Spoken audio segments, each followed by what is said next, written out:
Welcome to Luca is a Billionaire, where the only thing I invest in is your answers. You start by signing into your Huggingface account. Do that now.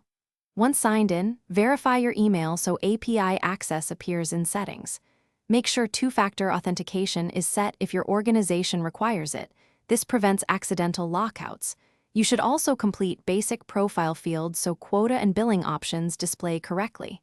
If you don't have an account, create one with a secure password. Choose a recovery method. After this, open your account settings to continue. Now create the token inside Settings under Access Tokens. Click New Token. You'll be asked to pick scopes. Select Read for inference, Write for uploads, or Admin for broad control. Choose only what you need. Name the token clearly so you can audit later, for example, Project Text Deploy. Set an expiration date if you want limited lifetime. This reduces risk. Once created, copy the token immediately because it won't be shown again. Store it in a secure credential manager or environment variable. Finally, integrate the token into your app by setting an environment variable like HFAPIKEY or use a secrets manager. Do not hardcode it. When making requests, send the token in the authorization header as a bearer token.